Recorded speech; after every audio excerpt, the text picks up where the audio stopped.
কাল বসছে সংসদের প্রথম অধিবেশন। প্রধানমন্ত্রী তারেক রহমানের সভাপতিত্বে সরকারি দলের সংসদীয় সভা আজ। স্পিকার, ডেপুটি স্পিকার বিষয়ে আসতে পারে সিদ্ধান্ত। ধামরাইয়ে ভবনে গ্যাস সিলিন্ডার বিস্ফোরণে স্বামী স্ত্রী দগ্ধ, জাতীয় বার্ন ইনস্টিটিউটে ভর্তি, স্ত্রীর অবস্থা আশঙ্কাজনক। হরমুজ প্রণালী দিয়ে তেল পরিবহন বন্ধে সমুদ্রে মাইন ফেলছে ইরান। 16টি নৌযান ধ্বংসের দাবি ট্রাম্পের। পাল্টাপাল্টি হামলা অব্যাহত।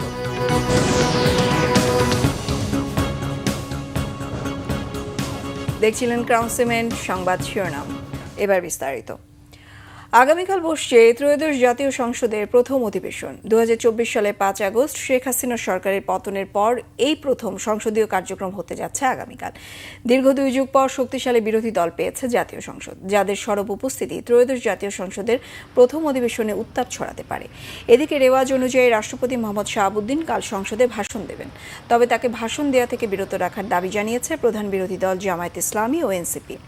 বৃহস্পতিবার সকাল 11টায় ত্রয়োদশ জাতীয় সংসদের প্রথম অধিবেশন শুরু হবে। প্রথম দিনে সংসদে উপস্থাপন করা হবে 133টি অধ্যাদেশ। এদিকে প্রধানমন্ত্রী তারেক রহমানের সভাপতিত্বে আজ অনুষ্ঠিত হবে সরকারি দলের সংসদীয় সভা। নেওয়া হতে পারে বেশ কয়েকটি গুরুত্বপূর্ণ সিদ্ধান্ত। সকাল 11টায় সংসদ নেতা ও প্রধানমন্ত্রী তারেক রহমানের সভাপতিত্বে সংসদ ভবনের সরকার দলীয় সভাকক্ষে এই সভা অনুষ্ঠিত হবে। জাতীয় সংসদ সচিবালয়ের এক সংবাদ বিজ্ঞপ্তিতে এ তথ্য জানানো হয়। বিজ্ঞপ্তিতে সরকারি দলের সব সংসদ সদস্যকে উপস্থিত থাকার অনুরোধ জানিয়েছেন chief whip Nurul Islam. Speaker, deputy speaker কে হবেন তা নিয়ে চূড়ান্ত সিদ্ধান্ত আসার কথা রয়েছে এই বৈঠক থেকে। এছাড়াও সংসদীয় কমিটি গঠনের বিষয়েও সিদ্ধান্ত নেওয়া হতে পারে। এছাড়া সংসদের অন্যান্য কার্যপ্রণালী নিয়েও নিজেদের মধ্যে আলোচনা করবেন সরকার দলীয় সংসদ সদস্যরা। ঢাকার ধামরাইয়ে একটি দোতলা ভবনে গ্যাস সিলিন্ডার বিস্ফোরণে দগ্ধ হয়েছেন এক দম্পতি। গুরুতর আহত অবস্থায় ঢাকা মেডিকেল কলেজের বার্ন ইউনিটে ভর্তি করা হয়েছে তাদের। মঙ্গলবার রাতে পৌরসভার কিষাননগর এলাকায় এই ঘটনায় দগ্ধ হন বাদশা মিয়া ও তার স্ত্রী সুমনা। ফায়ার সার্ভিস ও স্থানীয়রা জানান, আগে থেকে রান্নাঘরে গ্যাস জমে থাকায় চুলা জ্বালানোর সঙ্গে সঙ্গে বিস্ফোরণ হয়। এতে আগুনে পুড়ে গুরুতর আহত হন তারা। ক্ষতিগ্রস্ত হয় অবকাঠামো। দ্রুত উদ্ধার করে ওই দম্পতিকে প্রথমে এনাম মেডিকেলে এবং পরে জাতীয় বার্ন অ্যান্ড প্লাস্টিক সার্জারি ইনস্টিটিউটে ভর্তি করা হয়। সুমনার শরীরে প্রায় 85% পুড়ে গেছে, আর 20% দগ্ধ হয়েছেন তার স্বামী বাদশা মিয়া। ঘরের বানানো ইফতারের পাশাপাশি বাইরের ইফতারের প্রতি ঝোঁক অনেকেরই। তাই প্রতি বছরের মতো এবারও রমরমা চট্টগ্রামের ইফতার বাজার। নামি দামি হোটেল রেস্তোরাঁ থেকে শুরু করে নগরীর প্রধান প্রধান সড়ক অলিগলিতে খাবারের বিভিন্ন স্থায়ী ও অস্থায়ী দোকানে বিকেল থেকে শুরু হয় ইফতার কিনতে আসা মানুষের ভিড়। চট্টগ্রাম থেকে সায়েদা পিয়া রিপোর্ট। রমজানের অন্যতম অনুষঙ্গ ইফতার আয়োজন ঘিরে চট্টগ্রামে বেশ রমরমা ইফতার বাজার। দুপুর গড়িয়ে বিকেল নামতেই নগরীর প্রধান প্রধান সড়ক থেকে শুরু করে অলিগলি কিংবা অভিজাত হোটেল রেস্টুরেন্টে বসছে নানা সুস্বাদু মুখরোচক খাবারের পসরা। সাধ্য অনুযায়ী ইফতার কিনতে ক্রেতারা ভিড় জমাচ্ছেন ইফতারের দোকানগুলোতে। রেশমি জিলাপি, গ্রিল চিকেন, শাসলিক, ফিরনি, কাবাব থেকে শুরু করে সে সুস্বাদু লোভনীয় ইফতারের পসরায় মিলছে হালিম, মেজবানি মাংস, নেহারি, নানা ধরনের বিরিয়ানি সহ বিভিন্ন আইটেম।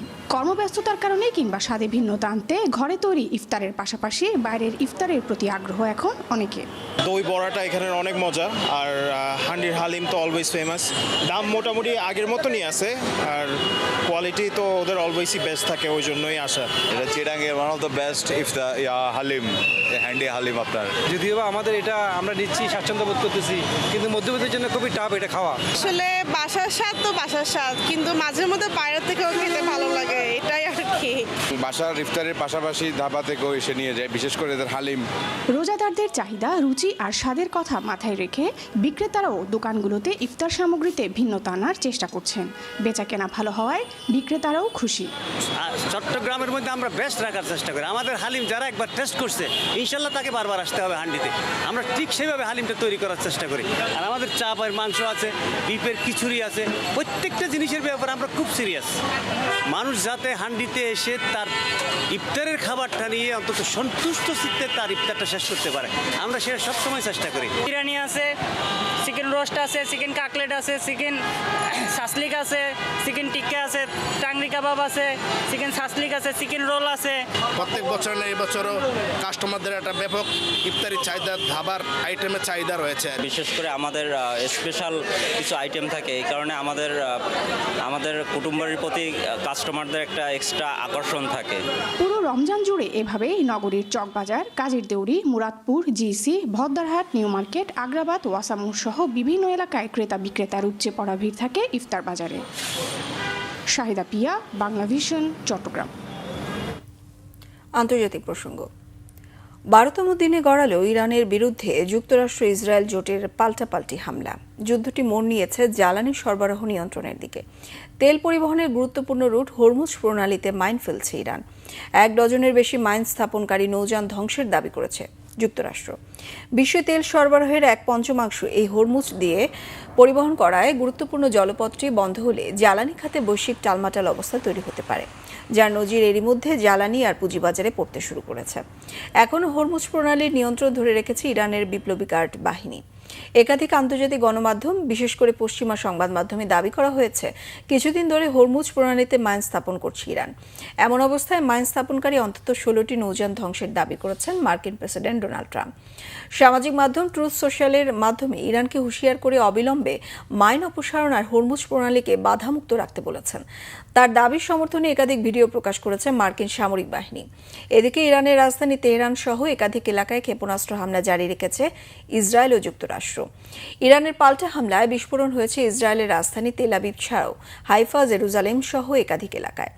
ইরানের ছোড়া অন্তত 5টি ড্রোন ধ্বংসের দাবি করেছে সৌদি আরব। এদিকে লেবাননে বিমান হামলা ও স্থল অভিযান জারি রেখেছে ইসরায়েল। 24 ঘন্টায় হত্যা করা হয়েছে অন্তত 5 লেবানিজকে। খেলার খবর, ক্রিকেট প্রসঙ্গ। মিরপুরে বাংলাদেশ পাকিস্তান 3 ম্যাচের ওয়ানডে সিরিজ শুরু হচ্ছে আজ। দুপুর 2:15টায় মাঠে গড়াবে প্রথম ওয়ানডে ম্যাচ। আইসিসি র্যাঙ্কিং উন্নতির লক্ষ্যে প্রতিটি ম্যাচই জয়ের আশা মেহেদী মিরাজদের। শাহিন আফ্রিদিরাও চ্যালেঞ্জ ছুড়ে দিয়েছে টাইগারদের। 3 মাস পর আন্তর্জাতিক ক্রিকেটে ফিরছে বাংলাদেশ দল। টি-20 বিশ্বকাপে খেলতে না পারার হতাশা কাটিয়ে নতুন উদ্যমে লাল সবুজের ক্রিকেট। পাকিস্তানের বিপক্ষে সিরিজটা শুধু মর্যাদার লড়াই নয়, টাইগারদের ওয়ানডে র্যাঙ্কিংয়ে এগিয়ে যাওয়ার সুযোগ। দক্ষিণ আফ্রিকা, জিম্বাবুয়ে ও নামিবিয়াতে হতে যাওয়া 2027 বিশ্বকাপে সরাসরি খেলতে র্যাঙ্কিংয়ের সেরা 8-এ থাকতে হবে বাংলাদেশকে। সহ আয়োজক জিম্বাবুয়ে সরাসরি খেলবে বিশ্বকাপে, তাই সুযোগ থাকছে 9ম স্থান পাওয়া দলের। 14 দলের বিশ্বকাপে র্যাঙ্কিংয়ের সেরা 10 দলের সাথে খেলবে বাছাই পর্ব থেকে আসা 4 দল। বাংলাদেশ আছে 10ম স্থানে। ওয়ানডে র্যাঙ্কিংয়ের 4-এ থাকা পাকিস্তানের বিপক্ষে হোম সিরিজটা মিরাজদের প্রথম পরীক্ষা। 11 বছর পর বাংলাদেশে ওয়ানডে সিরিজ খেলতে এসেছে পাকিস্তান। 2015 সালে হোয়াইট ওয়াশের লজ্জা নিয়ে ফিরতে হয়েছিল তাদের। সবশেষ গত বছর টি-20 সিরিজেও হেরেছিল তারা।